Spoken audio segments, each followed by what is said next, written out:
What's up, everybody? Richard back today with another episode of The Warped Report. And now today, we have quite a few news topics to get to, and we're also going to go over the latest Ice Nine Kills single as well. So let's just dive right on into it. First story tonight is an unfortunate one. This is one that I saw, a little bit later in the day, and this was the Bunny the Bear vocalist 𝗧𝗛𝗪 has passed away. Now, personally, I didn't really listen to too much the Bunny the Bear, but anytime somebody passes away, it's definitely worth mentioning. And this was confirmed by Bunny the Bear co-founder Matthew Tybor, who issued the following statement. He said, "As some of you have heard, our original singer 𝗧𝗛𝗪 has passed away. I've known Chris since I was 15, and we spent the better part of a decade causing trouble together, making music, having ins and having outs, all while creating thousands of memories I will never forget. Chris had a massive heart and an undeniable talent, the voice of an angel. Nothing will ever change the love I have for him, and I know many of you feel the same. Please keep his family in your thoughts and prayers. Rest in peace, man." So yeah, as it says here for this article from Lamb Goat, it says that 𝗧𝗛𝗪 was a member of the Bunny the Bear from 2008 to 2014, appearing on their first 5 albums, which were released by Victory Records. So yeah, I mean, listen, man, whether you're a fan of the band or not, obviously I've known about the band for quite a while, but it's unfortunate, and as it says, of course, the cause of death hasn't been revealed. Hopefully, it's unfortunate, but the reality is that when somebody this young passes away, it's usually, I'll let you put the pieces together. It's kind of one of those things. But the next story that I wanted to discuss here actually pertains to We Came as Romans. They announced the new single titled Dark Bloom, which will be out on July 14th. And now we're going to go over to Andy Glassjaw's Instagram. Are you and he kidding played this me, here. Dave, you leave Dave with a phone or a laptop for like half a second and he already leaks information about our new single Dark Bloom coming out July 14th. I guess now I'm just saying, don't tell any of your friends, don't set reminders, don't check the WCAR's page or anything like that, especially around like 12, 2, 3. Don't do that, this was all supposed to be hushed, so, all that stuff out the window. True. Wipe this from your mind. This never happened. Yeah. Dude, I'm drinking to celebrate. I'm drinking because I'm disappointed that this happened. This is just, I can't believe it. Now people know that the song Dark Bloom comes out July 14th and it absolutely rips and melts faces. I'm drinking because I'm upset and I'm bummed. That's why I'm drinking. That not because anything else. I might go to the bar later. Yes. True. Are you kidding? He told you. He said, don't pre-save it. Don't. Okay? He's very upset that it leaked. Nah, man, he's joking. Listen, I thought that was a really kind of a cool, creative way to kind of be silly about it. And for WCAR, they're dropping a new single. So at the time that this podcast comes out, it'll be just, less than 24 hours until their new single comes out. And as far as We Came as Romans goes, I'm really curious to see where they go next. Of course, their last record, Kyle Pavone, who unfortunately passed away, was part of that, and then they've released a couple of songs since then. They did a collaboration song with Fit for a King as well, and I'm just really curious this next phase of We Came as Romans. I think that for me personally, with We Came as Romans, they're kind of like a bookend band for me in terms of like what I have been interested in when it comes to them. Like I liked the early material, and I liked the most recent record, but the middle really wasn't my thing overall. So I'm curious, man. Maybe they come out of the gate and they're just heavy. I really don't know, but I will be doing a reaction to it over on my YouTube channel, so we'll be able to find out. Next, we're going to talk about Lotus Eater. This is kind of crazy. I just did a reaction to their latest song, Obliterate, which featured Olly Sykes, and so I'll just read some of this stuff here. It says, just 2 weeks before the release of their debut album, Scottish metalcore /metal outfit Lotus Eater have called it quits in the wake of allegations concerning vocalist Paul Collins. Multiple accusations, primarily of abusive behavior against Collins, surfaced the past few days via Twitter.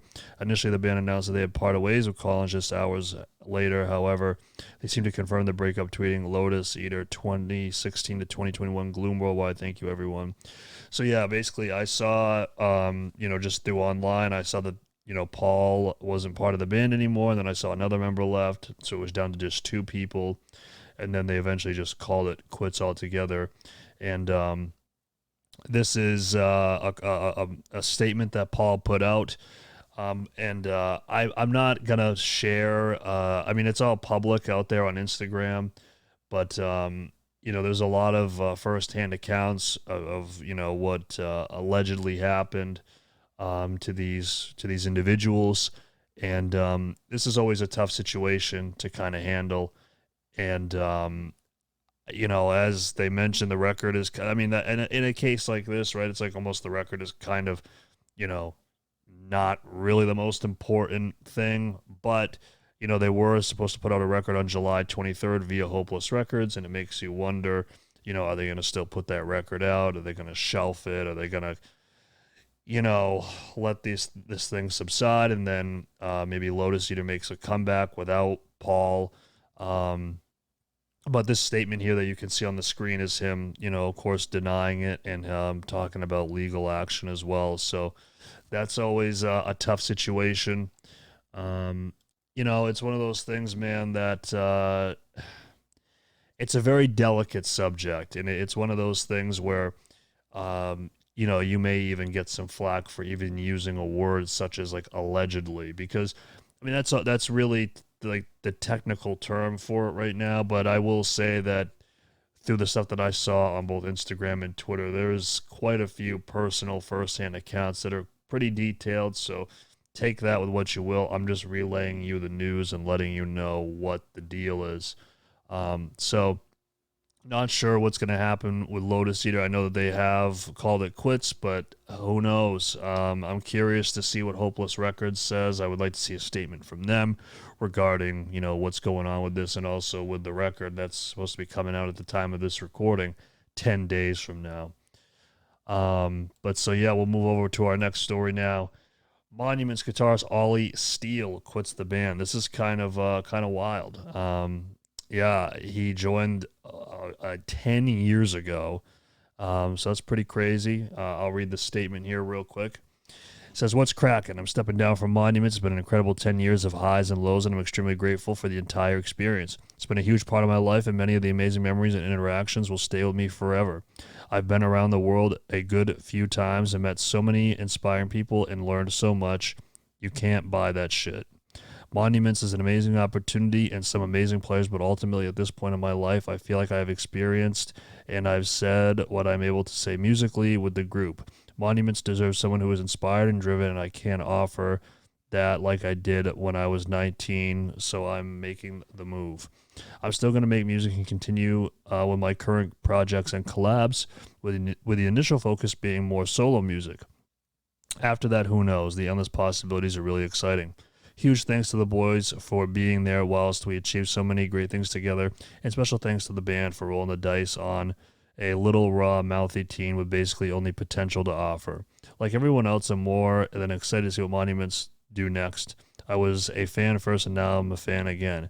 Thanks to everyone who supported in whatever way that may have manifested. None of this could have happened without the people behind us. Hopefully it won't be too long before you hear from me again.